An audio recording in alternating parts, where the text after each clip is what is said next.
మరి మతం మారిన తర్వాత దళిత క్రిస్టియన్ దళిత ముస్లిమ్స్ ఎట్లా అవుతారు, వాళ్ళకి రిజర్వేషన్స్ ఉంటాయి అసలు?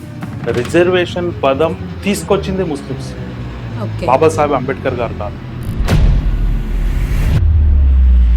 మీరు పాకిస్తానీలు కాదు. ఎట్లయితాం పాకిస్తాన్లో? ఎట్లయితాం? నేను తండ్రిని, నా దేశం ఇక్కడనే పుట్టిన, ఇక్కడనే సస్తాను. మీరు పుట్టింది ఇక్కడే? పుట్టింది మా తాత ముత్తాతలు అందరు పుట్టింది ఇక్కడనే. ఎన్ని తరాల నుండి? మొత్తం గుర్తుపడి నుంచి మా తాత ముత్తాతలు ఇక్కడ పుట్టిన వాళ్ళే. మరి ఎందుకు ముస్లిమ్స్ ని పాకిస్తానీలు పాకిస్తాన్ ఇండియాలోనే ఉండే కదా. పాకిస్తాన్ ఎట్లా అంటారు? అంటే మేము అక్కడ ఉంటాం, మీరేమో మాది భారతదేశం, మేము నా దేశం నా తాత ముత్తాతలు ఇక్కడనే పుట్టిన వాళ్ళు, ఇదే మట్టిలో పోతాం. నా జనాభా 16% ఉంది. నా జనాభా 16% ఉంటే నాకు 16% నాకు నా వాటా కావాలి. నమస్తే, వెల్కమ్ టు టుడే 18 న్యూస్. నేను కల్పన. సో ఇప్పుడు గత కొద్ది రోజుల నుండి చూస్తే దళిత క్రిస్టియన్స్ అని, దళిత ముస్లిమ్స్ అని రిజర్వేషన్స్ కోసం చాలా హడావిడి జరుగుతుంది, చర్చలు జరుగుతున్నాయి. కొంతమంది నాయకులు కూడా మాకు రిజర్వేషన్స్ కావాలి అంటున్నారు. మరి సుప్రీంకోర్టు మాత్రం తీర్పు దళితులకు మాత్రమే రిజర్వేషన్స్ వర్తిస్తాయి, దళిత క్రిస్టియన్స్ ఏంటి, దళిత ముస్లిమ్స్ ఏంటి, వీళ్ళకి రిజర్వేషన్స్ ఎందుకుంటాయి, మతాలు మారిపోయారు కదా అని.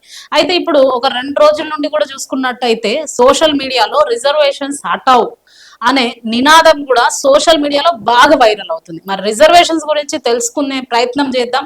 ఇప్పుడు ప్రస్తుతం మన ముందు ఆల్ ఇండియా ముస్లిం రిజర్వేషన్ పోరాట సమితి ఫౌండర్ షేక్ ఇస్లాముద్దీన్ గారు మన ముందున్నారు. రిజర్వేషన్స్ మరి ముస్లిమ్స్ కి ఇవ్వాలా వద్దా, ఎందుకు ఇవ్వాలి, రాజ్యాంగంలో ఉందా అని కొన్ని విషయాలు అడిగి తెలుసుకునే ప్రయత్నం చేద్దాం. సార్ నమస్తే. నమస్తే సార్, బాగున్నారా? బాగున్నాం సార్, ముస్లిం రిజర్వేషన్స్ అంటే ఇందులో కూడా దళిత ముస్లిమ్స్ అంటున్నారు, దళిత క్రిస్టియన్స్ అంటున్నారు. దళితులుగా ఉన్నోళ్ళు మరి మతం మారిన తర్వాత దళిత క్రిస్టియన్ దళిత ముస్లిమ్స్ ఎట్లా అవుతారు, వాళ్ళకి రిజర్వేషన్స్ ఉంటాయి అసలు? మొదట మీ టుడే 18 న్యూస్ ప్రేక్షకులకు అందరికీ ఆల్ ఇండియా ముస్లిం రిజర్వేషన్ పోరాట సమితి డాక్టర్ ఇస్లాముద్దీన్ తరపున, భారతదేశ దళిత ముస్లిం పస్మాందా ముస్లిం తరపున ఉద్యమ నమస్కారాలు తెలియజేస్తున్నా. దళిత ముస్లిం మొదట మనం ఏం తెలుసుకోవాలంటే, భారతదేశంలో రిజర్వేషన్ అనే పదం ఉంది కదా. రిజర్వేషన్ పదం తీసుకొచ్చింది ముస్లిమ్స్, బాబాసాహెబ్ అంబేద్కర్ గారు కాదు. 1875లోనే 1875 ఇప్పుడు బ్రిటిష్ కాలంలో సర్ సయ్యద్ అహ్మద్ ఖాన్ అని మా ముస్లిం, ఇప్పుడు ఏదైతే అలీగఢ్ యూనివర్సిటీ ఉంది కదా, అలీగఢ్ యూనివర్సిటీ ఆయన ఉద్యమకారుడు, అలీగఢ్ యూనివర్సిటీ స్థాపకుడు. అప్పుడు ఆయనే ముస్లింలకు రిజర్వేషన్ కల్పించాలి, అది కూడా రాజకీయ రిజర్వేషన్. మొదట అడిగింది ఉద్యమ పరంగా, విద్యాపరంగా, ఉపాధి పరంగా కాదు. ఎందుకంటే అప్పుడు హిందూ జనాభా ఎక్కువ, ముస్లిం జనాభా తక్కువ. అయితే మేము మైనార్టీలము, మాకు రాజకీయ రిజర్వేషన్ ఇస్తే మా వాటా మాకు కూడా ఉంటుంది, మేము కూడా అసెంబ్లీకి పార్లమెంట్లో వెళ్తామని ఎప్పుడు 1875లోనే ఉద్యమం. మొదట ముస్లిమే రాజకీయ రిజర్వేషన్ గురించి మాట్లాడింది ఒక ముస్లిం వ్యక్తే. మళ్ళీ దాని తర్వాత చాలా మంది వచ్చారు, చాలా మంది రిజర్వేషన్ గురించి మాట్లాడారు. మళ్ళా బాబాసాహెబ్ అంబేద్కర్ గారి కన్నా ముందు 1909లో ఆగా ఖాన్ మీకు ఐడియా ఉందా? ఆగా ఖాన్ అంటే బాబాసాహెబ్ అంబేద్కర్ గారికి మొదటి రౌండ్ టేబుల్ సమావేశంలో, 2వ రౌండ్ టేబుల్ సమావేశంలో, 3వ రౌండ్ టేబుల్ సమావేశంలో ఓన్లీ ఆగా ఖాన్ బృందమే బాబాసాహెబ్ అంబేద్కర్ గారికి సపోర్ట్ చేశారు. దేనికోసం? ఏదైతే మొదటి రౌండ్ టేబుల్ సమావేశంలో దళితుల కోసం ఏమేమి కావాలనేది, 2వ రౌండ్ టేబుల్ సమావేశంలో ఇక్కడ కుట్ర చేయడానికి ప్రయత్నించారు అప్పుడు గాంధీ గారు. మొదటి రౌండ్ టేబుల్ సమావేశానికి వెళ్ళలేదు, 2వ రౌండ్ టేబుల్ సమావేశానికి గాంధీ గారు వెళ్ళారు. గాంధీ గారు వెళ్ళి స్పెషల్ గా ఆగా ఖాన్ బృందానికి పిలిపించి డిన్నర్ ఇచ్చారు గాంధీ గారు. డిన్నర్ ఇస్తే అప్పుడే ఆగా ఖాన్ గారు ఏం చేశారంటే, ఈయన గాంధీ అంటే ఈయన కోమటి, ఈయన ఎవరికి ఏం పెట్టాడు, కానీ మాకు డిన్నర్ ఇస్తుండే దీంట్లో ఏదో లాజిక్ ఉందని డైరెక్ట్ గా అడిగారు వాళ్ళు. మా ఏం ఉందంటే, మీ గురించి, మీ ముస్లిం గురించి నేను మాట్లాడతాను, కానీ మీరు బాబాసాహెబ్ అంబేద్కర్ గారికి సపోర్ట్ చేయొద్దు, ఓన్లీ మీ ముస్లిం గురించి మీరు సపోర్ట్ చేస్తే నేను మాట్లాడతానే రెండో రౌండ్ టేబుల్ సమావేశంలో కూడా అప్పుడు కూడా కుట్ర జరిగింది దళితుల విషయంలో. ఇక్కడ ముస్లిం రిజర్వేషన్ పక్కన పెట్టేస్తే దళితుల రిజర్వేషన్ కూడా ఎక్కడైతే పూనా ఒప్పందం ఉంది కదా, పూనా ఒప్పందంలో దళిత రిజర్వేషన్ తీసేశారు. పూనా ఒప్పందంలో దళిత రిజర్వేషన్ తీసిన తర్వాత అప్పుడు కేవలం రాజకీయంగా ముస్లింలకు రిజర్వేషన్ ఉంది. అప్పుడు రాజకీయంగా ముస్లింలకు రిజర్వేషన్ ఉంటే చట్టసభలో 80 మంది ముస్లిం ఎంపీలు ఉన్నారు. ఎప్పుడు బ్రిటిష్ కాలం అప్పుడే చట్టసభలో 80 మంది ఎంపీలు ఉన్నారు. ఇప్పుడు దాదాపు 543లా ఒక 24-23 మంది ఉన్నారు. ఎందుకంటే అంత సంఖ్యకు ఉన్న వాళ్ళు ఇంత సంఖ్యకు ఎందుకు పడిపోయారు? రిజర్వేషన్ తీసేశారు కదా. ఈ ప్లాన్ ఏం చేశారంటే ఇక్కడ ఉన్న దళిత నాయకులు, క్రిస్టియన్ నాయకులు అందరూ ఆలోచన చేసేది ఏమంటే మన దేశానికి పాలించేది బ్రాహ్మణ్సే. అది కాంగ్రెస్ కానివ్వండి, బీజేపీ కానివ్వండి, సిపిఐ కానివ్వండి, సిపిఎం ఎవరైనా కానివ్వండి, మీరు ఉన్నత ఆ స్థాయిలో ఉన్నారు బ్రాహ్మణ్సే. కాంగ్రెస్ పార్టీ బ్రాహ్మణ్సే, బీజేపీ బ్రాహ్మణ్సే. అక్కడ వండేకాడ వాళ్ళే ఉన్నప్పుడు మనకి ఎక్కడ ఏం దొరుకుతుంది? ఏం లేదు కదా. ఇక్కడ ఏం జరిగిందంటే మన దేశ స్వాతంత్రం కన్నా ముస్లింలకు చట్టసభలో రిజర్వేషన్ ఉంది. చట్టసభలో వాళ్ళు రిజర్వేషన్ తోటే చట్టసభలో వెళ్ళారు. ఎప్పటి వరకు ఉంది? 1950 దాకా ఉంది. 1950 దాకా అంటే స్వాతంత్రం వచ్చిన తర్వాత కూడా ముస్లింలకు దళిత రిజర్వేషన్ ఉంది. 50లో ఆగస్టు 10 రోజు రాష్ట్రపతి ఉత్తర్వులు వస్తాయి. ఏమని వస్తాయి అంటే దళితుల నుంచి హిందూగా మారినోళ్ళకే రిజర్వేషన్ వర్తిస్తుంది. దళితుల నుంచి క్రిస్టియన్ గా మారినోళ్ళు, దళితుల నుంచి సిక్కులు మారినోళ్ళు, దళితుల నుంచి బౌద్ధిస్టు మారినోళ్ళు, జైన్లు మారినోళ్ళు, ముస్లింలు వాళ్ళకు రిజర్వేషన్ తీసేస్తారు. అంటే ఒకటే ఆర్డర్ ఇది. ఆ ఆర్డర్ భారతదేశంలో ఇది రాజ్యాంగం ఉంది. ఈ రాజ్యాంగ విరుద్ధం. 1950 ప్రెసిడెంట్ ఆర్డర్ ఈ రాజ్యాంగ విరుద్ధం. ఆ ఆర్డర్ 80 సంవత్సరాల నుంచి నడుస్తున్నాయి. అంటే ఈ దేశం ఎట్లా అవ్వాలి? దేశం ఒక ఇల్లీగల్ ఆర్డర్, ఒక రాజ్యాంగంలో ఉన్న ఒక ఇల్లీగల్ ఆర్డర్ 80 సంవత్సరాల నుంచి నడుస్తుందంటే అది చిన్న మాట కాదు. ఎందుకంటే ఇక్కడ మాట్లాడేటోళ్ళు లేరు. కానీ అదే సిక్కులు 50లో ఆర్డర్ వచ్చిన వెంటనే వాళ్ళు చాలా ఫైట్ చేశారు. ఫైట్ చేస్తే సిక్కులకు 1956లో వాళ్ళకి రిజర్వేషన్ ఇచ్చేశారు. అదే ఎస్సీ రిజర్వేషన్ ఇచ్చారు. ఒకసారి అమెండ్మెంట్ అయింది. రెండవసారి 1999లో బౌద్ధిస్టులు ఫైల్ చేస్తే బౌద్ధిస్టులకు అమెండ్మెంట్ చేశారు. రెండవసారి అమెండ్మెంట్ అయింది. అదే ఆ ఆర్డర్ 2 సార్లు అమెండ్మెంట్ అయింది కదా. ఇప్పుడు క్రిస్టియన్లకు, ముస్లింలకు ఇవ్వాల. ఇక్కడ మనం చూస్తే ముస్లింల పరిస్థితి ఎట్లా ఉందంటే ఏదైతే ఇప్పుడు దాకా ప్రభుత్వాలు, రాష్ట్ర ప్రభుత్వాలు కమిషన్లు ఏర్పాటు చేసినా, కేంద్ర ప్రభుత్వాలు కమిషన్లు ఏర్పాటు చేసినా ముస్లింల పరిస్థితి దళితుల కన్నా హీనంగా బతుకుతున్నాయని చెప్తున్నారు. సచార్ కమిటీ అదే చెప్తుంది, రంగనాథ్ మిశ్రా కమిటీ అదే చెప్తుంది. ముస్లింలు దళితుల కన్నా హీనంగా బతుకుతున్నారు. వాళ్లకు రంగనాథ్ మిశ్రా సిఫారసు, సచార్ కమిటీ సిఫారసు క్లియర్ గా రాసి ఏముందంటే ఆ సిఫారసుల ముస్లింలకు 15% రిజర్వేషన్ ఇవ్వండి. అది కూడా అన్ని రంగంలో, రాజకీయ రంగంలో, ఉపాధి, ఉద్యోగం, విద్య. 15% రిజర్వేషన్ లో 5% సిక్కులకు, బౌద్ధిస్టులకు, క్రిస్టియన్లకు ఇచ్చేసి, జైన్లకు ఇచ్చేసి మిగతా 10% ముస్లింలకు ఇవ్వదని ఆ రంగనాథ్ మిశ్రా కమిటీ చెప్తుంది, సచార్ కమిటీ చెప్తుంది. ఎన్ని రోజులు అయింది? మన్మోహన్ సింగ్ వచ్చినప్పుడు ఆ కమిషన్లు ఏర్పాటు చేశారు. అప్పటి నుంచి ఇప్పుడు దాకా ఏం లేదు. మొన్న మన దగ్గర ఒక మోసగారి తయారైండు. ఆయన 10 సంవత్సరాలు పాలించిండు కేసీఆర్. ఆయన ఏమంటాడు? రంగనాథ్ మిశ్రా సచార్ కమిటీ ఏర్పాటు చేయడానికి నేను పూర్తిగా అప్పుడు సపోర్ట్ చేశాను, నా వల్లనే సచార్ కమిటీ వచ్చింది అని అన్నాడు. నేను ఖచ్చితంగా నా ప్రభుత్వం వస్తే 12% రిజర్వేషన్ ముస్లింలకు ఇస్తా అన్నాడు. 10 సంవత్సరాలు పాలించిండు, 10 సంవత్సరాలు 12% రిజర్వేషన్ ఇయ్యలే కేసీఆర్. ముస్లింలకు ఉల్టా బొంద పెట్టేసిండు, కానీ రిజర్వేషన్ లేదు. ఒక్కడు భూములు 57,000 ఎకరాలు మాయం చేసిండు. అంటే ఇక్కడ అన్ని ప్రభుత్వాలు ఎవరు వచ్చినా కూడా ముస్లింలకు మోసం చేసేటోళ్ళే ఉన్నారు కానీ రిజర్వేషన్ ఇచ్చేటోళ్ళు లేరు. ఇప్పుడు ఇది మేము సుప్రీంకోర్టులో రిట్ చేశాం 2016లోనే. సుప్రీంకోర్టు క్లియర్ గా బీజేపీ ప్రభుత్వానికి కేంద్రానికి ఏం చెప్తుందంటే, మీరు బౌద్ధిస్టులకు ఇచ్చారు, సిక్కులకు ఇచ్చారు, ముస్లింలకు క్రిస్టియన్లకు రిజర్వేషన్ ఇవ్వండి అని చెప్పింది. చెప్తే 22లో సుప్రీంకోర్టు బాగా ప్రెషర్ పెట్టింది, ఖచ్చితంగా ఇవ్వాల్సిందే లేకుంటే మేము జడ్జిమెంట్ ఇస్తామని. బీజేపీ ప్రభుత్వం ఏం చేసిందంటే 22లో జస్టిస్ కేజీ బాలకిషన్ కమిషన్ అని ఏర్పాటు చేసింది. నేను మొన్న జస్టిస్ కేజీ బాలకిషన్ గారు నాకు అపాయింట్మెంట్ ఇస్తే ఢిల్లీ వెళ్ళాను, నా మెమోరాండం ఇచ్చాను నేను. అయితే కేజీ బాలకిషన్ గారు ఏం చేశారంటే, అదే రంగనాథ్ మిశ్రా కమిషన్ 2 సంవత్సరాలు తన నివేదిక ఇచ్చింది, రిపోర్ట్ మొత్తం క్లియర్ గా ఇచ్చింది. 2 సంవత్సరాల్లో 28 రాష్ట్రాలు తిరిగింది. ఇదే జస్టిస్ కేజీ బాలకిషన్ గారు 4 సంవత్సరాలు అయింది, 6-7 రాష్ట్రాలు తిరిగారు. అది కూడా కేవలం ఒక రూమ్ లోనే 4 పిలిచి ఒక ఫోటో దిగేసి తిరిగామన్నట్టు నామ మాత్రానికి. అంటే ఆయన ఓన్లీ బీజేపీ కోసమే డైరెక్ట్ పనిచేస్తున్నట్టు నాకు అర్థమైంది. ఏ రోజు అయితే కేజీ బాలకిషన్ గారిని నియమించారు అదే రోజు నేను ఇక్కడనే అమీర్పేటలో ఒక హాల్లో మేము రౌండ్ టేబుల్ సమావేశం పెట్టాం. ఆ రోజే కేజీ బాలకిషన్ గారు గో బ్యాక్, మీరు ఖచ్చితంగా బీజేపీకి ఫేవర్ లో పని చేస్తారని మేము ఆ రోజు ప్రెస్ మీట్ పెట్టి చెప్పేసినాం. 4 సంవత్సరాలు ఓపిక తోటి ఉన్నాం, ఎక్కడ తిరగలేదు.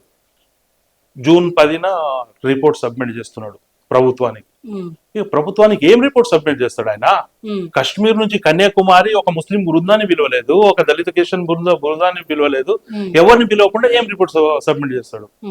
అది బీజేపీకి ఫేవర్ లో ఉంటుందని మేము కొంచెం ప్రెషర్ పెట్టేస్తే మాకు జూన్ 9 తారీఖు ఢిల్లీలో అపాయింట్మెంట్ ఇచ్చారు. ఢిల్లీ పోయాను నేను. పోయేసి ఇది అద్భుతం, ఇది ఎందుకు ఇంత బ్రీఫ్ గా ఇదే ఆయనకి ఇచ్చాను. ఇది మనం భూమి ఉన్నంత కాలం ఉంటది, ఇది ఈ రికార్డు ఉంటది. అందుకే ఇంత పకడ్బందీగా చేసి నేను ఆయన రిసీవ్ కూడా తీసుకున్నాను, ఆయనకి ఇచ్చాను. అయితే అంత ఒక సుప్రీంకోర్టు జస్టిస్ ఆయన మాట ఏమంటే, ఒక చిన్న పిల్లలు కామన్ మ్యాన్ లాగా మాట్లాడాడు. ఒక కామన్ మ్యాన్ లాగా మాట్లాడతాడు. ఏం మాట్లాడతాడు అంటే, నేను దాదాపు 40 నిమిషాలు మాట్లాడాను. ఏం మాట్లాడతాడంటే, కేరళ నుంచి ఒకరిని తీసుకురా, నేను రిజర్వేషన్ కోసం రికమెండ్ పెడతా అంటాడు. కేరళలో 100% మీకు ఎడ్యుకేషన్ ఉంది, 100% లిటరసీ ఉంది కేరళలో. కేరళ వాళ్ళు రిజర్వేషన్ ఎందుకు అడుగుతారు? కేరళ వాళ్ళు రిజర్వేషన్ అడగరు, ఎందుకంటే అక్కడ 100% ఉంది, ఉపాధి ఉంది, అసెంబ్లీలో ముస్లిమ్స్ ఉన్నారు, కేరళ నుంచి మంచి మంత్రులు ఉన్నారు కేరళ నుంచి, వాళ్ళు ఎందుకు అడుగుతారు? సమానత్వం ఉంది కాబట్టి రిజర్వేషన్స్ అడుగుతలేరు. అయితే నేనేం చేశానంటే, ఇది ఎట్లా ఆయన ఇంత పెద్ద మనిషి ఎట్లా మాట్లాడతారు, ఇది తప్పు కదా అని వచ్చేసిన తర్వాత ఆలోచించి భారతదేశంలో ఉన్న అన్ని ముఖ్యమంత్రులు లెటర్ రాశాను. అసెంబ్లీలో మీరు తీర్మానం చేయండి, మాకు మీతోటి మా బృందం వచ్చి మాట్లాడుతుంటే అవకాశం ఉంటే మాకు సమయం వేయండి, మాట్లాడండి. కానీ ఏదైతే కేరళ అని అన్నాడు కదా ఆయన జస్టిస్ కేజీ బాలకిషన్, అదే కేరళ నాకు ఫస్ట్ నా లెటర్ కు సమాధానం ఇస్తూ ఒక అధికారిని ఏర్పాటు చేసింది. అదే కేరళ ప్రభుత్వం అధికారిని ఏర్పాటు చేసింది. విత్ ఇన్ ఈ వారం లోపలనే నాకు ఆయన అపాయింట్మెంట్ కూడా ఫిక్స్ అయిపోయింది. అదే కేరళ ప్రభుత్వం. నేను మాట్లాడాను అధికారితోటి. అధికారి ఏమంటాడు, మేము డైరెక్ట్ మా ప్రభుత్వం ద్వారా రాస్తాం, మాకు కూడా రిజర్వేషన్ కావాలా, మేము ఇక్కడ అమెండ్మెంట్ ఇక్కడ రెజ్యులేషన్ తీసుకొస్తామని చెప్తున్నారు. అంటే ఈ విధంగా భారతదేశంలో ముస్లింల పైన వివక్ష జరుగుతుంది. ముస్లింల పైన మళ్ళా ఏమంటారంటే, మీరు ముస్లిమ్స్, క్రిస్టియన్, ఇండియన్స్ గారు. ఎందుకు ఇండియన్స్ గా మేము? అంటే ముస్లిమ్స్ చాలా మంది ఇప్పుడు అదే వివక్ష జరుగుతుంది సార్. అది కొంతమంది ఏమంటున్నారు అంటే, ముస్లిమ్స్ పాకిస్తానీలు, ఇజ్రాయిల్ నుంచి క్రిస్టియన్స్ వచ్చారు, బ్రిటిష్ వాళ్ళు అసలు వీళ్ళు ఇండియన్సే కాదు, ఇండియా నుండి ఎల్లగొట్టేసాల వీళ్ళను అని అంటారు. మరి అలాంటి వాళ్ళకి మీరు ఏం సమాధానం చెప్తారు? ఇప్పుడు అఖండ భారతదేశం అంటున్నారు కదా, ఆర్ఎస్ఎస్ వాదన ఏంటి, నేను అఖండ భారతం చేస్తా అని చెప్తున్నారు కదా. నేను అఖండ భారతానికి మొదటి వరుసలు ఉంటా. నేను అఖండ భారతానికి ఆర్ఎస్ఎస్ సపోర్ట్ చేస్తాను నేను. ఎందుకంటే అఖండ మన భారతదేశంలో విడిపోయిన వాళ్ళు పాకిస్తాన్, నేనైతే డైరెక్ట్ చెప్తా, నేను తండ్రిని పాకిస్తాన్ కొడుకు, నేను తండ్రిని, నా దగ్గర నుంచి విడిపోయిన వాడు నా కొడుకు, వాడు నా దగ్గర నుంచి విడిపోయింది బంగ్లాదేశ్. వాడు నా కొడుకు, నేను తండ్రిని. నా దేశం ఇక్కడనే పుట్టిన, ఇక్కడనే సస్తా. నేను ఇదే మట్టిలో సస్తా, ఇదే మట్టిలో పుట్టిన, ఇదే మట్టిలో సస్తా. నేను పాకిస్తానీలు కాదు. ఎట్లయితాం పాకిస్తానీలో? ఎట్లయితాం మీరు? అది కూడా చెప్తాను నేను. 1931 జనాభా క్యాస్ట్లెస్ సెన్సస్ జరిగింది. ఎప్పుడు? బ్రిటిష్ కాలం కూడా 1931. అప్పుడు క్లియర్ గా రిపోర్ట్ ఉంది. ఏముంది? భారతదేశంలో ఉన్న ముస్లింలు 96% దళిత ముస్లింలు. అంటే దళిత ముస్లిం అంటే హిందూ నుంచి ముస్లిం కన్వర్ట్ అయిన వాళ్ళు, దళితుల నుంచి కన్వర్ట్ అయిన వాళ్ళు, అంతే ప్రతి కులం నుంచి కన్వర్ట్ అయిన వాళ్ళు. అప్పుడు వాళ్ళు క్లియర్ గా ప్రతి ఇంటికి పోయి చేశారు కదా వాళ్ళు. మరి ప్రతి 10 సంవత్సరాలకు చేయాల క్యాస్ట్లెస్ సెన్సస్. ఆ బ్రిటిష్ వాళ్ళు చేసిన తర్వాత ఇప్పుడు దాకా జరిగిందా? ఆ బేస్ మీద నేను మాట్లాడుతున్నా. భారతదేశంలో ఉన్న క్రిస్టియన్లు 96% ఇక్కడ క్రిస్టియన్ కన్వర్ట్ అయిన వాళ్ళే, దళితుల నుంచి ముస్లింలు అయిన వాళ్ళే, క్రిస్టియన్ అయిన వాళ్ళే. ముస్లింలు కూడా హిందువుల నుంచి ఇక్కడ ముస్లింలు అయిన వాళ్ళే. మేము విని ముస్లిం అయినాం. ఈ భారతదేశంలో ఆఫ్ఘన్ నుంచి అక్కడి నుంచి వచ్చిన వాళ్ళు 4%. మేము భారతదేశంలో మా మొహమ్మద్ ప్రవక్త సలహా విని మేము ముస్లిం అయిన వాళ్ళు. ఇక్కడ మీరు పుట్టింది ఇక్కడే? మేము పుట్టింది, మా తాత ముత్తాతలు అందరు పుట్టింది ఇక్కడే. ఎన్ని తరాల నుండి? మొత్తం గుర్తుపడి నుంచి మా తాత ముత్తాతలు ఇక్కడ పుట్టిన వాళ్ళే. మరి ఎందుకు ముస్లింస్ ని పాకిస్తాన్ ఇండియాలోనే ఉండే కదా. పాకిస్తాన్ ఎట్లా అంటారు? పాకిస్తాన్ ఇండియా నుంచి పక్కన జరిగింది కదా, ఇండియా నుంచి పక్కన జరిగింది కదా. అప్పుడు ఎవరైతే జిన్నాతోటి పోవాలనుకున్నారో జిన్నాతోటి వెళ్ళిపోయారు. మేము పోము, మా దేశం మేము జిన్నా తోటి పోమని మేము ఇక్కడనే ఉండిపోయాం. మేము ఎందుకు వెళ్ళాలా? నా దేశం వదిలేసి మా తాత ముత్తాతలు ఇక్కడనే, మేము పోము. నా దేశం, నేను పాకిస్తాన్ పోనే ఇక్కడ ఉన్నారు వాళ్ళు. మిగతా చాలా మంది ఇప్పుడు హైదరాబాద్ నుంచి కూడా చాలా మంది పోయిన వాళ్ళు ఉన్నారు పాకిస్తాన్ కు. హైదరాబాద్ ఫ్యామిలీస్ చాలా మంది పాకిస్తాన్ లో అక్కడనే ఉండిపోయారు వాళ్ళు. అంటే మేము అక్కడ ఉంటాం, మీరేమో మాది భారతదేశం. నా దేశం నాతా ముత్తాతలు ఇక్కడనే పుట్టిన వాళ్ళు, ఇదే మట్టిలో పోతాం మేము. మా దేశం ఎవరు పోమంటారు మమ్మల్ని? మేము మూలవాసులం ఇక్కడ, భారతదేశం మూలవాసులం మేము. మరి ఇప్పుడు రిజర్వేషన్ల గురించి మీరు చెప్పాలంటే ఏం చెప్తారు సార్? ఇప్పుడు రిజర్వేషన్స్ ఉన్నాయి, కులాలకు అతీతంగా రిజర్వేషన్స్ కావాలా, లేదంటే సమానంగా? ఇప్పుడు కొంతమంది అంటున్నారు అసలు రిజర్వేషన్స్ తీసేయాలి, కులాలు కూడా తీసేసేయాలని కొంతమంది యువత అంటున్నారు. అది రిజర్వేషన్ తీసేయాలనేది చాలా మంచి, దానికి నేను సమర్థిస్తా. కానీ అది అయ్యే పని కాదు. కానీ నేనేమంటా అంటే దామాష ప్రకారం, నేను మతం కులం గురించి మాట్లాడను. నా జనాభా ఎంత ఉంది? నా జనాభా 16% ఉంది. నా జనాభా 16% ఉంటే నాకు 16% నాకు నా వాటా కావాలా? 16% నా వాటా నాకు కావాలా? 16% నా వాటా వస్తే పార్లమెంట్ లో నా అనేవాళ్ళు 100 మంది ఉంటారు. ఇప్పుడు ఆల్రెడీ మీ వాళ్ళు కొంతమంది పార్లమెంట్ లో మీ వాయిస్ వినిపిస్తున్నారు కదా, ఎందుకు? వాళ్ళు వినిపించారు, ఎంఐఎం ఉన్నారు, వినిపించారు. వాళ్ళు ముస్లింసే కానీ వాళ్ళు వినిపించారు. ఎందుకు వినిపించారు? ఇక్కడ ఏముందంటే, ఇప్పుడు నేను ఎంపీ అనుకోండి, నేను ఎంపీ అయిన తర్వాత నా ఏజ్ దాటిన తర్వాత నా పిల్లలకి చేస్తా, వాళ్ళ పిల్లలు వారసత్వం ముస్లింసే కదా. అది ఇప్పుడు దాకా కశ్మీర్ నుంచి కన్యాకుమారి వరకు ముస్లిం అనే నాయకులు వారసత్వ నాయకత్వం కోసమే ఈ దళిత్ ముస్లిం రిజర్వేషన్ అడుగుతలేరు. లేకుంటే 1950లో సిక్కులు 56లో సిక్కులకు వచ్చినట్టు మాకు వస్తుండే. వాళ్ళు ఎందుకు అడుగుతలేరంటే, ఇప్పుడు ఈ రిజర్వేషన్ వచ్చేస్తే నాంపల్లి దర్గా ముంగట ఫకీర్ సోదరులు ఉన్నారు కదా, వాళ్ళు ఎమ్మెల్యేలు అవుతారు, వాళ్ళ వాటా వాళ్ళకి దక్కుతుంది. ఆదిలాబాద్ జిల్లాలో అడవుల ముల్తానీలు ఉన్నారు, ఆదివాసుల వాళ్ళు ఉంటారు, వాళ్ళ వాటా వాళ్ళకి దక్కుతుంది, వాళ్ళకు రిజర్వేషన్ వస్తుంది. మా దాంట్లో 109 ఉపకులాలు, మా వాళ్ళకి తెలియదు. మా వాళ్ళు ఏమంటారంటే షేక్ సయ్యద్ ఖాన్ పఠాన్ అంటారు. మా దాంట్లో నాయులు ఉన్నారు, మేతర్లు ఉన్నారు, హజాంలు ఏమంటారు దాన్ని, కుమరోళ్ళు ఉన్నారు, చెప్పులు కుట్టేటోళ్ళు ఉన్నారు, చమార్లు ఉన్నారు, అందరు ఉన్నారు, పాములు ఆడేటోళ్ళు ఉన్నారు. ఈ మళ్ళా అది ఏమంటారు, అడవి నుంచి జంతువులు తీసుకొచ్చి జంతువులను ఆడించేటోళ్ళు ఉంటారు, మంత్రగాళ్ళు ఉన్నారు, అందరు ఉన్నారు మా దాంట్లో. అన్ని కులాలు ఉన్నాయి. ఈవెన్ ముస్లింల సంచార జాతులు కూడా ఉన్నాయి. ఈ రోజు ఇక్కడ ఉంటే రెండో రోజు అక్కడ ఉంటారు. ఈ రిజర్వేషన్ ఇంత వస్తే నాకు లాభం వచ్చేది ఏం లేదు. మా ముస్లిం క్యాస్ట్ లో నేను అప్పర్ క్యాస్ట్ నే, నాకు లాభం వచ్చేది ఏం లేదు. కానీ ఏదైతే నా భారతదేశంలో జీవిస్తున్న పాకి, రెల్లి, మేతర్, మా దాంట్లో ఎవరైతే సంచార జాతులు ఉన్నారో, ఫకీర్లు ఉన్నారు, ఎవరు లద్దాఖ్లు ఉన్నారు, చాలా మంది ఉన్నారు, భట్కీలు ఉన్నారు, ఇట్లా చాలా చాలా 9 కులాలు ఉన్నాయి. వాళ్ళకి రిజర్వేషన్ వస్తే కామన్ మ్యాన్ అంటే ఈ రోజు బిచ్చం అడిగేటోడు అసెంబ్లీకి పోతాడు. ఈ తెలంగాణ అసెంబ్లీలో 20 సీట్లు రిజర్వేషన్ వస్తాయి మాకు. 20 సీట్లు, అది బీజేపీ అయినా టీడీపీ అయినా ఏ పార్టీ అయినా ఇవ్వవలసిందే, లేకుంటే ఆ రిజర్వేషన్ ఆ సీట్ ఖాళీ ఉంటుంది. ఈ ఈ నాయకులు ఎందుకు మాట్లాడతారు?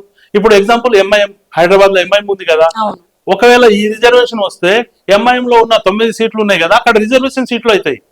అయితే వాళ్ళకు సీట్లు రావు కదా, అక్కడ రిజర్వ్ అయితే నార్మల్ మ్యాన్ అక్కడ మన తలాబ్ కట్టాల, తలాబ్ కట్ట మొత్తం ఎవరుంటారు? పాకిలు ఉంటారు, మన రెల్లీలు ఉంటారు, మెహతర్లు ఉంటారు. మెహతర్ అటు మాదిగ ఉపకులం, ఇటు ముస్లిం ఉపకులం. రెల్లి అటు మాదిగ ఉపకులం, ఇటు ముస్లిం ఉపకులం. తలాబ్ కట్ట మొత్తం మా వాళ్ళే ఉన్నారు. తలాబ్ కట్ట ఆ ఏరియాలో హైదరాబాద్ ఓల్డ్ సిటీలో ఉన్న ఎస్సీ రిజర్వేషన్ వస్తే 7 సీట్లు దళిత్ ముస్లింలకు వస్తాయి. 7 సీట్లు దళిత్ ముస్లింలకు వస్తాయి. ఎంఐఎం ఆ పెద్దవాళ్ళకి సీట్లు ఇస్తుందా? వినిపించరు. ఇది వారసత్వ రాజకీయం నడుస్తుంది, వారసత్వ రాజకీయం నడుస్తుంది. ఇప్పుడు ఇస్లాముద్దీన్ గారు రిజర్వేషన్స్ కోసం పోరాడుతున్నాము అని అంటున్నారు. సో ఇందులో ఆయనకి ఎలాంటి స్వార్థం లేదా? నాకేం స్వార్థం లేదు. స్వార్థం లేని ఎందుకు పోరాడాల్సి వస్తుంది? అధికారంలో ఉన్న వాళ్ళు పోరాటం చేస్తలేరు అని అంటున్నారు. నేను మీరు ఎంపీ కావాలనుకుంటున్నారేమో నేను అంటున్నా. అది నేను రిజర్వేషన్ లేకుండానే ఖచ్చితంగా ప్రయత్నం చేస్తున్నా, ఖచ్చితంగా అవుతా. మీ ఆశీర్వాదాలతో ఖచ్చితంగా నేను అవుతా. ఎందుకంటే పార్లమెంట్ లో పోతేనే మనం ఏం మాట్లాడాలి, వాళ్ళు మాట్లాడతలేరుగా, మనం మాట్లాడాలి. ఆ స్వార్థం కోసమే మీరు ఈ మాటను ముందుకు నా స్వార్థం ఉంటే ఇప్పుడు నా స్వార్థం ఉంటే నేను 27 సంవత్సరాలు ఎంఆర్పిఎస్ మందకృష్ణ మాది గారికి సపోర్ట్ చేశాను, వాళ్ళతోటి ఉన్నాను, వాళ్ళ ప్రతి ప్రోగ్రామ్ లో ముందు నడిపించాను. నాకు దళితులతోటి ఏం స్వార్థం ఉంటది? ఇప్పుడు ఏబిసిడి వర్గీకరణ అయితే నాకు వర్గీకరణ అయినట్టేనా? నాకు స్వార్థం ఏం లేదు. నాకు ఒకదాని ఒక డాక్టర్, ఒకదాని ఒక అమ్మాయి ఎంబీబీఎస్ అయిపోయింది, లండన్ లో పీజీ చేస్తుంది. ఆమె మంచి కార్డియాలజిస్ట్ అవుతుంది, గుండె డాక్టర్ అయ్యే వస్తుంది. నాకు స్వార్థం ఏమి ఎవరు లేరు, వెనకాల లేరు, ముంగట లేరు. ఎప్పుడైతే నేను కుటుంబం కూడా వదిలేసిన, టోటల్ నా జీవితం మొత్తం ప్రజల కోసం, నా సమాజం కోసమే. నా సమాజం కోసం బాబాసాహెబ్ అంబేద్కర్ రాసిన రాజ్యాంగం కోసం. రాజ్యాంగం పరంగా మీరు రాజ్యాంగం అంటున్నారు కదా, రాజ్యాంగ పరంగా ముస్లింస్ కి రిజర్వేషన్ రావడం, రిజర్వేషన్ కోసం మీరు పోరాడుతున్నారు. రాజ్యాంగ పరంగా ఇది కరెక్ట్ అని మీరు నమ్ముతున్నారా? 100%. మరి కొంతమంది దీన్ని విమర్శిస్తున్నారు కదా, కరెక్ట్ కాదు, రాజ్యాంగాన్ని మీరు తిరస్కరిస్తున్నారు అని అంటున్నారు. ఆర్టికల్ 25 మాకు క్లియర్ గా చెప్తుంది. మేము ఆర్టికల్ 25 మా స్వేచ్ఛ మాకు కావాలా? మా స్వేచ్ఛ ఇవ్వకుంటే ఎట్లా? ఇప్పుడు రాజ్యాంగ పరంగా అంటున్నారు కదా, నేను బీజేపీ ప్రభుత్వాన్ని మీ న్యూస్ ఛానల్ ద్వారా నేను అడుగుతున్నా, బీజేపీ ప్రభుత్వాన్ని అడుగుతా, ఈడబ్ల్యూఎస్ రిజర్వేషన్ ఎవరిని అడిగి తీసుకొచ్చావు? దాంట్లో బ్రాహ్మణ్స్ లేరా, రెడ్డిస్ లేరా, ఎల్మోన్ లేరా, మా ముస్లిం అప్పర్ క్యాస్ట్ లేరా దాంట్లో ఈడబ్ల్యూఎస్ రిజర్వేషన్? అడిగినరా? ఎవరైనా రోడ్డు మీద వచ్చారా? ఎవరైనా ధర్నా చేశారా? ఎవరైనా జంతర్ మంతర్ దగ్గర కూర్చున్నారా ఈడబ్ల్యూఎస్ రిజర్వేషన్ కోసం? డైరెక్ట్ 10% రిజర్వేషన్ ఇచ్చేసి. ఇక్కడ చాలా పెద్ద కుట్ర జరుగుతుంది. నా దళిత హిందూస్లకు అర్థమైతలేదు. మీ న్యూస్ ఛానల్ ద్వారా నేను చెప్పగలుగుతున్నా, బీజేపీ ప్రభుత్వం చాలా పెద్ద కుట్ర చేస్తుంది సుప్రీంకోర్టు ద్వారా. గతంలో కూడా చేసింది. బీజేపీ చెప్తే సుప్రీంకోర్టు వింటదా? అదే చెప్తున్నా నేను. 2018లో అట్రాసిటీ చట్టం తీసేశారు. ఐడియా ఉందా మీకు? అది ఎవరు తీసింది? సుప్రీంకోర్టు తీసింది. అంటే బీజేపీ సుప్రీంకోర్టును ముంగట పెట్టేది ఆడే ఆ నాటకం, గేమ్ ఇది అంతా. 2018లో సుప్రీంకోర్టు అట్రాసిటీ చట్టం తీసేస్తుంది. తీసేసినాక ఉద్యమాలు చాలా పెరిగిపోతాయి. ఉద్యమాలు పెరిగినాక మందకృష్ణ మాదిక్ గారు సింహగారి అన్న పేరుతోటి వరంగల్ సభ చాలా పెద్దది పెడతారు. మళ్ళా 2018లో జంతర్ మంతర్ కాడ పెద్ద సభ పెడతారు. దానికి ఆ వేదిక మీద రాహుల్ గాంధీ గారు కూడా వస్తారు. అదే వేదిక మీద ముంగట ఇక్కడ అట్రాసిటీ చట్టం సభ నడుస్తుంటే, మొన్న కాక్రోచ్ పార్టీకి ఏ విధంగా జరిగింది కదా, ఆ సభ ముంగటనే కొందరు వచ్చేసి మనవాదులు రాజ్యాంగాన్ని కాలబెడతారు.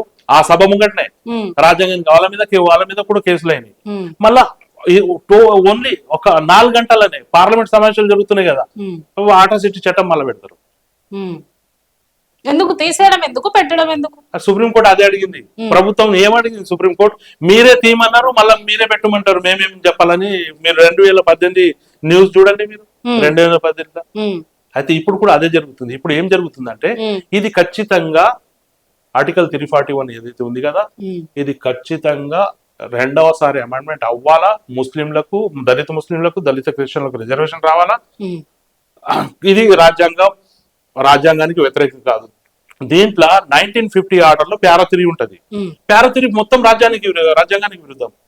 ఆ ప్యారా 3ని తొలగించాలా, మాకు రిజర్వేషన్ ఇవ్వాలా. అప్పుడే రాజ్యాంగాన్ని మనం కాపాడినట్టు అవుతాం.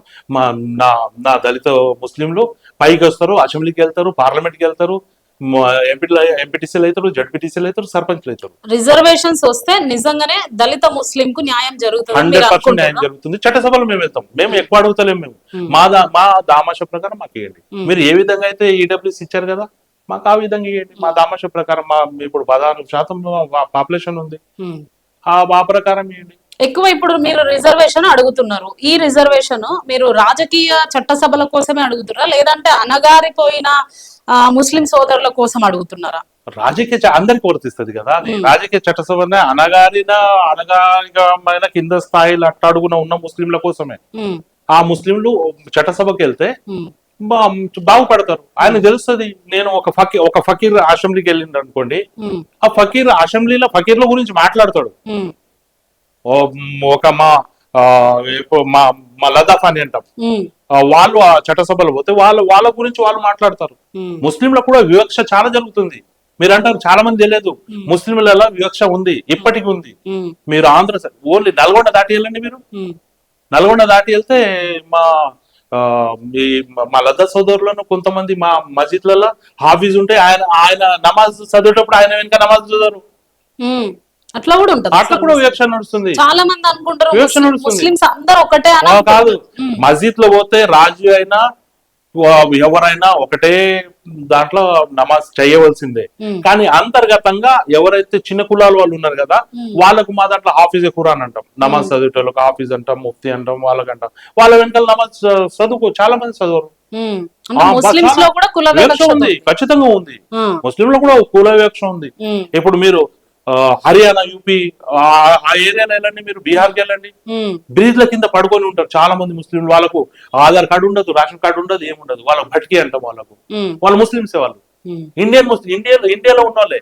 వాళ్ళ పరిస్థితి ఇప్పుడు ఏ విధంగా ఉందంటే, ఈ ఎస్ఐఆర్ వచ్చిన తర్వాత వాళ్ళ దగ్గర ఆధార్ కార్డు లేదు, రేషన్ కార్డు లేదు. వాళ్ళకి తీసుకుపోయి డిటెన్షన్ వేసేసి పాకిస్తాన్ బర్మాకు ఎక్కడో పంపిస్తారు.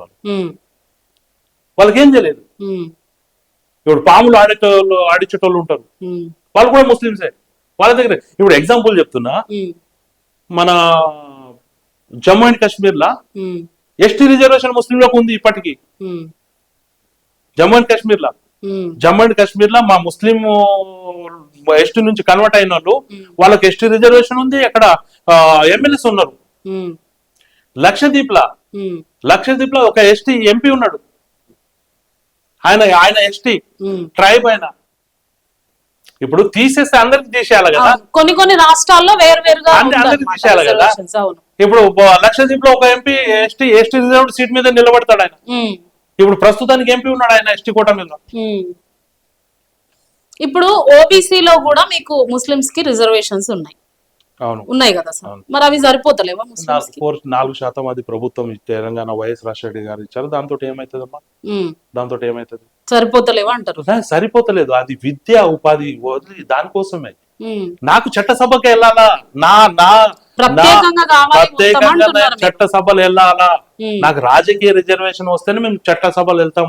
పార్లమెంట్ లో 1950 ఆర్డర్ ఏదైతే ఉంది, 3వసారి అమెండ్మెంట్ అవ్వాలి, లేకుంటే ఆ ఆర్డర్ క్యాన్సిల్ చేయాలి.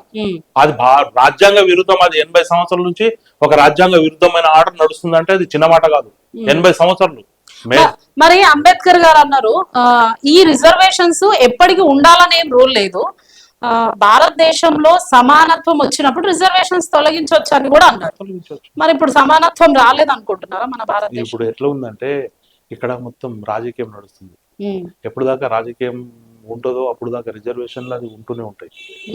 సమానత్వం రావాలంటే ఎట్లా ఉండాలంటే, ఇప్పుడు నా మాదిగ సోదరుడు ఐఏఎస్ అయింది అనుకోండి, నా మాల సోదరుడు ఐఏఎస్ అయింది అనుకోండి, ఆయన స్వయంగా వచ్చేసి ఆయనకి ఏదైతే రిజర్వేషన్ వస్తుంది కదా, నేను ఐఏఎస్ ఆఫీసర్ అయ్యాను, నా ఇంటికి నా పిల్లలకి ఇప్పుడు రిజర్వేషన్ అవసరం లేదని ఆయన చెప్పేయాల. అంటే పబ్లిక్ నుండి రావాలి అంటున్నారు. పబ్లిక్ నుంచి రావాలా. ఒక డాక్టర్ అయిండు, ఒక ఐపీఎస్ అయిండు, ఒక ఇంజనీర్ అయిండు, ఆయన స్వయంగా ఇప్పుడు నేను బాగుపడ్డాను, నా కులం బాగుపడాల, నాకన్నా కింద ఉన్న వాళ్ళు బాగుపడాలి అంటే నేను రిజర్వేషన్ వదిలేయాలి. అట్లా ఆ విధంగా వస్తేనే అది చేంజ్ అవుతుంది, లేకుంటే చాలా బాబాసాహెబ్ అంబేద్కర్ 10 సంవత్సరాలకు ఒకసారి రిజర్వేషన్ చేంజ్ చేయండి అన్నారు.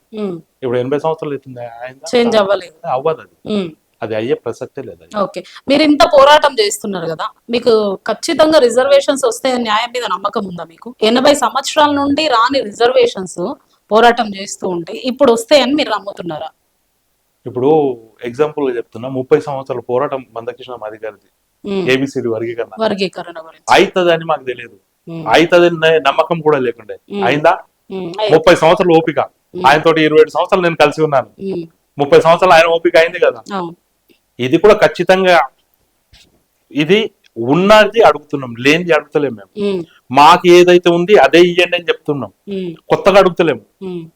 ఇది కూడా అవుతుంది, ఈ రోజు కాకపోయినా రేపు అవుతుంది. ఎవరైనా నన్ను ప్రేమించేటోళ్ళు వస్తారు, ఎవరైనా నన్ను ప్రేమించేటోళ్ళు పిఎం కావచ్చు, నన్ను ప్రేమించేటోళ్ళు నా జాతిని నా కులాన్ని ప్రేమించేటోళ్ళు పిఎం కావచ్చు, అప్పుడు ఖచ్చితంగా అవుతుంది. సో వెయిట్ చేస్తాం, ఖచ్చితంగా నేను ఫైట్ చేస్తాను.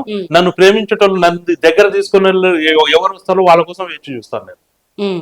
ఇప్పుడు బీజేపీ ప్రభుత్వం కేంద్రంలో ఉంది కదా సార్, చాలా మంది అంటున్నారు, బీజేపీని విమర్శిస్తున్నారు, ఏంటంటే బీజేపీ మతపరమైన రాజకీయాలు చేస్తుంది అంటున్నారు, అది వాస్తవమేనా? 100% వస్తుంది, 100%. ఇక్కడ ముఖ్యంగా ముస్లిం పరంగా ఇప్పుడు బీజేపీ దగ్గర ఏం లేదు.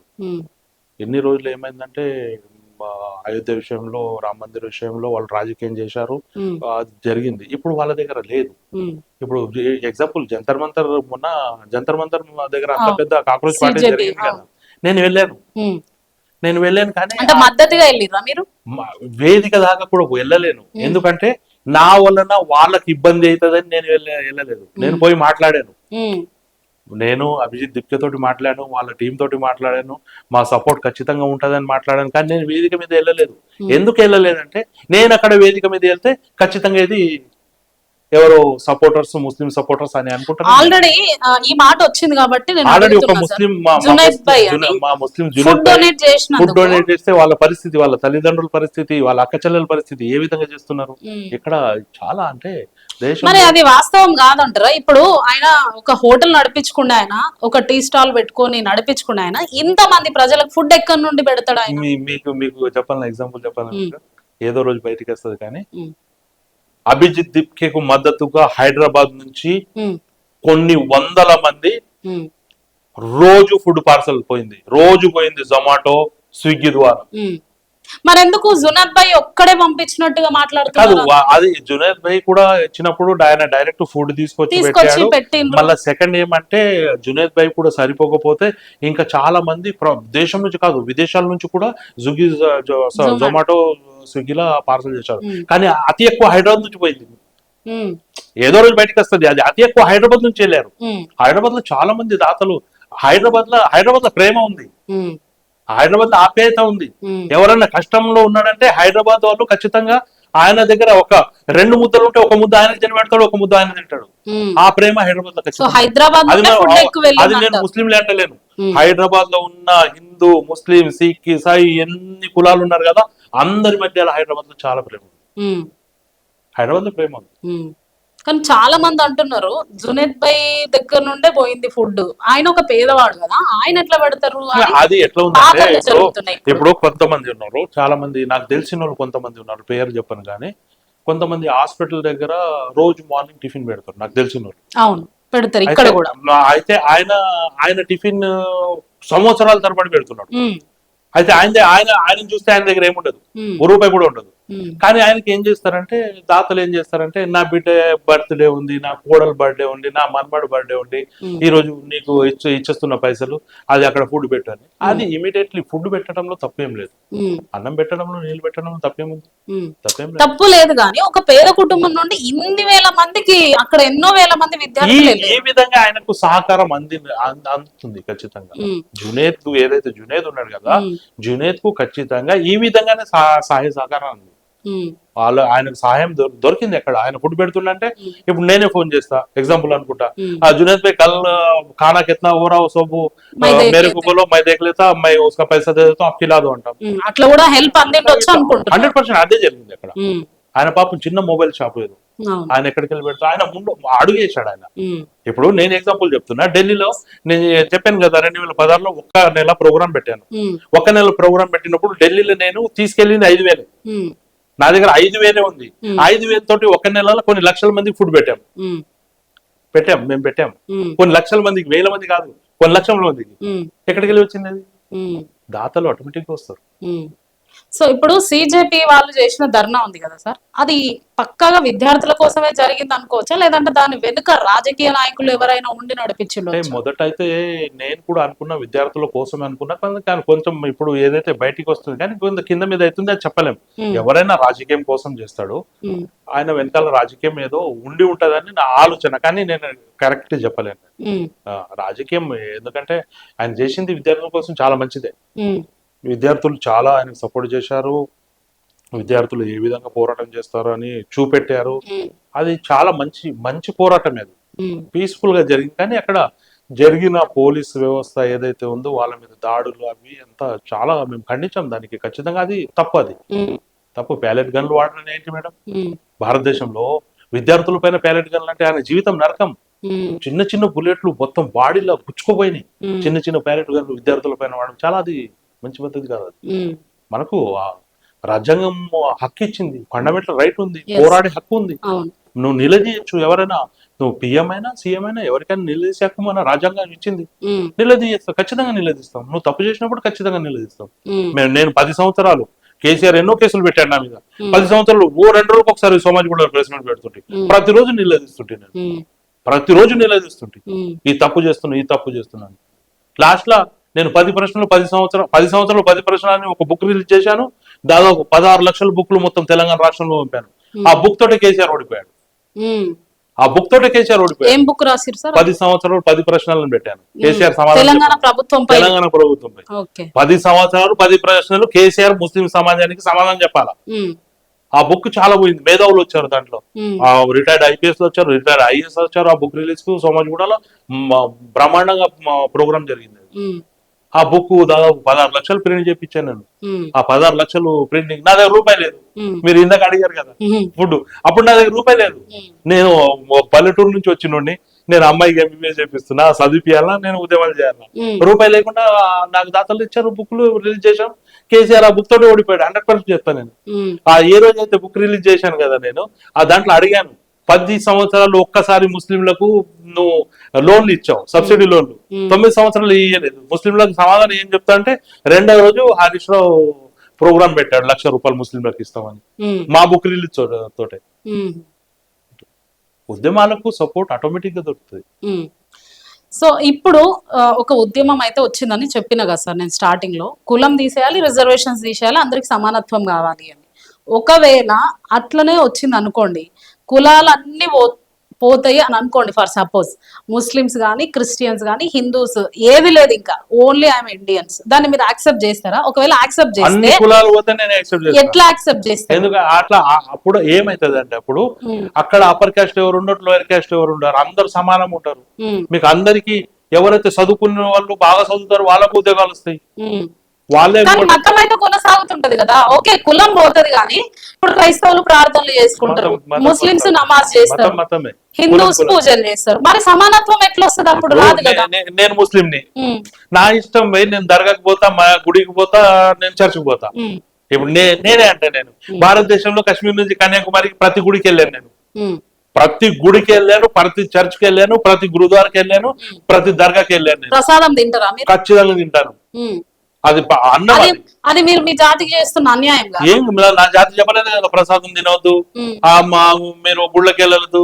కొంతమంది ముస్లింస్ నేనేం చెప్తా అంటే, ఉమ్, భారతదేశంలో పుట్టింది ఒక ఆడది ఒక మగ, ఇద్దరే పుట్టారు. ఉమ్, దానికి ఒక 5 పిల్లలు పుట్టారు అనుకోండి, ఉమ్, ఒకడు హిందూ అయ్యాడు, ఒకడు ముస్లిం అయ్యాడు, ఒకడు క్రిస్టియన్ అయ్యాడు, ఒకడు బౌద్ధిస్ట్ అయ్యాడు, ఒకడు జైన్ అయ్యాడు. ఉమ్, నేను అదే అంట, నాకు ఇష్టం ఉంది నేను ముస్లిం గా మారాను. ఉమ్, నా ఇంకొక ఫ్రెండ్ ఉన్నాడు, ఆయన క్రిస్టియన్, ఆయనకి ఇష్టం ఉంది, ఆయన క్రిస్టియన్ గా మారారు. ఉమ్. ఓకే ఇప్పుడు నేను ప్రసాదం కానీ తీసుకొచ్చి ఇస్తే మీరు మన తింటారా? ప్రపంచంలో పుట్టింది ఏది? ఇద్దరే, దేవుడు అల్లా సృష్టికర్త. ఉమ్, ఎవరైనా మా భూమి మీద పంపించింది ఇద్దరినే. ఉమ్, ఇద్దరినే. ఇక పేర్లు చెప్తే అది కాంట్రవర్సీ వేరే విధంగా పోతుంది. అది దానికి కాంట్రవర్సీ మనం చేద్దాం దానికి. కానీ నేనేమంటా అంటే పుట్టింది ఇద్దరే కదా, ఆ ఇద్దరికే ఒక ఐదుగురు కొడుకులే అనుకోండి. నేను ముస్లిం అయ్యాను, ఇంకోటి క్రిస్టియన్ అయ్యాడు, ఇంకోడు సిక్ అయ్యాడు, ఇంకోడు బౌద్ధిస్ట్. అంటే వాళ్ళిద్దరికి పుట్టిన వాళ్ళలోనే డివైడ్ అయిపోయింది. అంతే అంతే, ఎవరికి ఇష్టం. ఇప్పుడు నాకు ఇష్టం, అందరిది ఒకటే బ్లడ్ అయితే మరి. మీరు డిఎన్ఏ చెక్ చేయండి భారతదేశంలో. భారతదేశంలో డిఎన్ఏ చెక్ చేయండి. మన దాదాపు 2014లో ఒక ప్రొఫెసర్, అలహాబాద్ యూనివర్సిటీ నుంచి ఒక ప్రొఫెసర్ గారు భారతదేశం మొత్తం తిరిగాడు. ఆయన అసలు ముస్లిం ఎక్కడి నుంచి వచ్చారు, మాదిగా ఎక్కడి నుంచి వచ్చారని అందరు డిఎన్ఏ కోసం మొత్తం భారతదేశం తిరిగారు. భారతదేశంలో ఉన్న అందరు డిఎన్ఏ ఒకటే, కానీ ఇక్కడ కూడా డిఎన్ఏ వేరున్నది ఒకటే, వాళ్ళది వేరు ఉంటది. ఇక్కడ ఉన్న ముస్లింలు, ఎస్సీలు, ఎస్టీలు, బీసీలు, మైనార్టీలు వీళ్ళ డిఎన్ఏ ఒకటే ఉంటది ఖచ్చితంగా. సో ఇప్పుడు మీరు పోరాటం చేస్తున్న ఈ రిజర్వేషన్ల గురించి మీరు ముస్లిం నాయకులకు కానీ ముస్లిం కులస్తులకు కానీ మీరు చెప్పాలనుకుంటే ఏం చెప్తారు క్లియర్ గా? నేను ముఖ్యంగా ఏం చెప్పాలంటే, ఇప్పుడు ప్రస్తుతం మీ ఛానల్ ద్వారా నా ముస్లిం సోదరులకు, నా ముస్లిం నాయకులకు, తెలంగాణలో ఉన్న ముస్లిం యువకులకు ఈ పోరాటం నా ఒకరి వలన సాధ్యం కాదు. ఈ పోరాటంలో మీరు అందరూ భాగస్వాములు అవ్వండి. ఇప్పుడు హైదరాబాద్ లో ఉన్న ముస్లిం ఎంపీలు అసదుద్దీన్ ఓవైసీ గారు ఉన్నారు. ఇప్పుడు పార్లమెంట్ సమావేశాలు నడుస్తున్నాయి. పార్లమెంట్ సమావేశంలో దీనికి మీరు 0 hours లో మాట్లాడండి, ఈ రిజర్వేషన్ విషయంలో మాట్లాడండి. కానీ మాట్లాడరు. మీరు మాట్లాడితే ఖచ్చితంగా బయటికి వస్తారు, రిజర్వేషన్ అడుగుతారు. మా ముస్లింలకు ఒకటి ఏముందంటే, ఎస్సీ రిజర్వేషన్, దళిత ముస్లిం రిజర్వేషన్ అంటే మేము ఎస్సీలు అయితామా అని ఆలోచనలు కొంతమంది ఉన్నారు, వాళ్ళకి తెలియదు. అంటే ఇది ఎస్సీ రిజర్వేషన్ అంటే కింద స్థాయిలో ఉన్న ముస్లింలు వాళ్ళకు రిజర్వేషన్ అడుగుతున్నారు.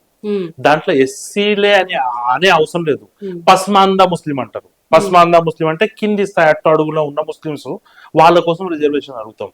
కానీ ఇక్కడ మెయిన్ ఏముందంటే, రాజ్యాంగం ప్రకారం షెడ్యూల్ క్యాస్ట్, షెడ్యూల్ ట్రైబ్ ఉంది కదా, ఆ షెడ్యూల్ క్యాస్ట్ లో ముస్లింస్ కూడా ఉన్నారు, క్రిస్టియన్లు కూడా ఉన్నారు, వాళ్ళకి తీసేశారు. కాబట్టి ఇక్కడ మనము దళిత ముస్లిం పదానికి వాడుకుంటున్నాం.